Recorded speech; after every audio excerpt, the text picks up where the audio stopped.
Peter Walker, fascinating man with an amazing story to tell. Welcome, Peter. Thank you.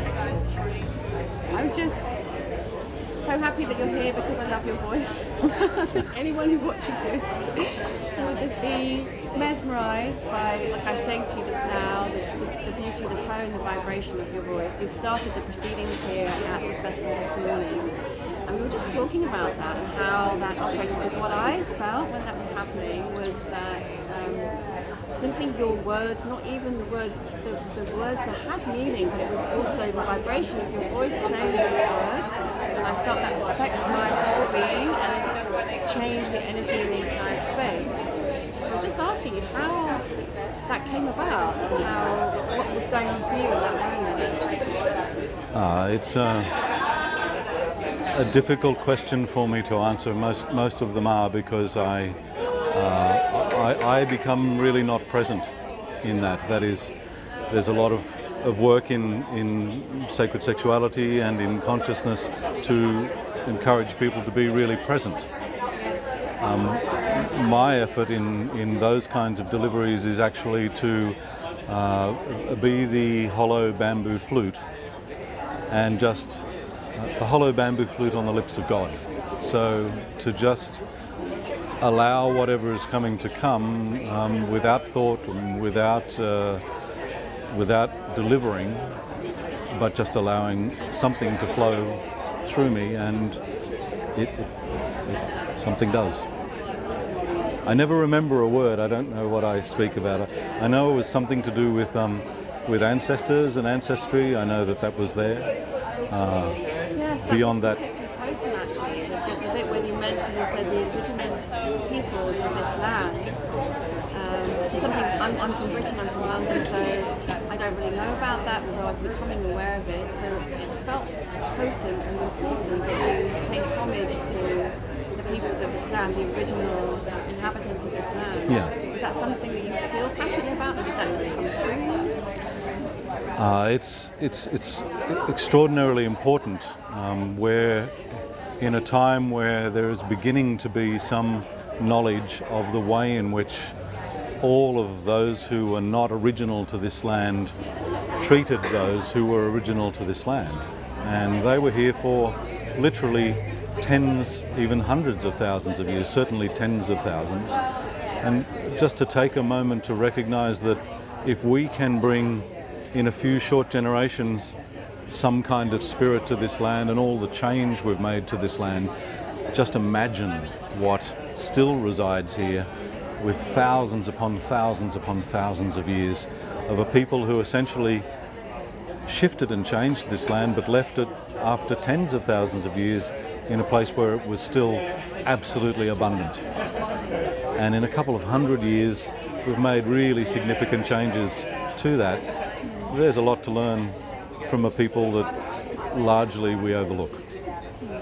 So, yeah, homage is a nice word for it. Yeah. And we're all connected. I have brothers in the Aboriginal community here who have the good heart and soul to be able to say, hey, let's drop all that, we're all brothers, we're all sisters. That's a pretty big move from a people that were really dispossessed from this land. So yes, it's important. I just wanted to ask, you were saying just now how you open and you're not really present, you go into a space of non-presence in a way when you speak in that way. Is that something you've always been able to do, or how has that come about? For,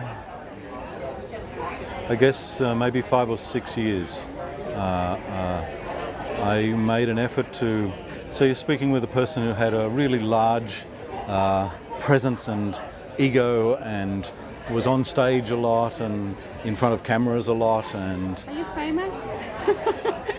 Should I recognise you? What's that? Do you know what I mean? I'm from London. Would everyone in Australia know who you are? No. There's a good proportion of this community who I'm a friend of, and a fairly large group of people who have watched in some way what's happened over the last 4 years as I've walked and visited people and met many people. But there just needed, for me, there needed to be some decision to shift from being kind of larger than life, which was very much the place I held, and lots of arrogance and lots of bluster, and to move into a place of what's bigger than me, you know, how can I open to something else, and that's been a practice of mine now for 5 or 6 years. So did something specific happen to prompt that change? Yes, I was asked during a meditation, I was asked whether I could drop everything, let everything go. I was working with a guide at the time, and he asked me to drop everything, you know, drop my debts, drop my concerns and my worries, until eventually it was drop my family, drop everything in my life.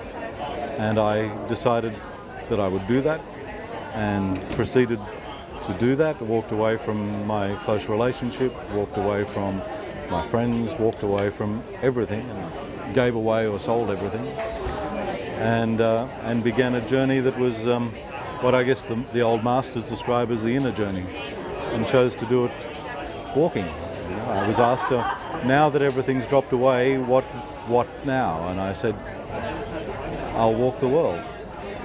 And a week later, I had set myself up to walk the world.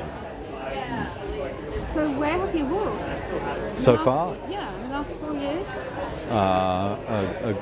The coast of New South Wales, most of New Zealand. Somehow a friend turned up and sailed me from there to Fiji, and I walked around the islands of Fiji and lived with the villagers, and essentially walked with virtually no money, and was just invited into one family after another, and met chiefs and met leaders in communities, and met people on the side of the road. Came back, taught, did some teachings, then moved to a walk around Tasmania, walked the whole way around Tasmania, and went with another person. Did you have a map? Did you just start walking and see where? Pretty much, yeah. And then most recently, well, not most recently, but second most recently, walked just over 1,000 kilometres in India, and there's much more of India than that, but and met swamis and babas and billionaires and poverty-stricken, and lived in villages, and gained the humility of recognising my privilege, and most recently came back and several weeks ago walked in silence for 2 weeks from here at Byron Bay through to Brisbane, asking Australians to reconsider how we're treating refugee children in particular, and the silence was intended to indicate that we're silent about that with one another. We're silent about the dissonance between how we treat our own children and how we separate others and say that they're not as valuable as children, take away their innocence. And the silence was to say we make them silent and we remain silent about it while children lose their childhood in prison. And that's all of our responsibility. So that's, who knows what's next. So at this point, as I understand it, you have no base, no possessions? A few possessions. They keep coming back. I keep moving them off, and they keep coming back. And No close relationships? A much closer relationship with myself, and lovely relationships with many people, but not. There's not the one. So what has this, if you were to sum it up from that point of hearing the message to let everything go, and you did, and you went, and you walked, and now you're here, so looking back, what's been the gift of that for you? Peace. It's the gift that if we are all able to embrace it, if we're all able to find peace, then maybe there'll be an opportunity for the whole of this planet to have a little more healing, have a little more maturity, have a little more relaxation about being here, recognize that everything we own owns us, that we are actually held here. We're meant to be here anyway, so constantly consuming because we feel empty, and constantly chasing to have more or to hold more or to find the one, or to all of that yearning is completely and utterly unnecessary, because there's peace available, and when peace is available, everything just comes. There's no longer any seeking needed. It's just present.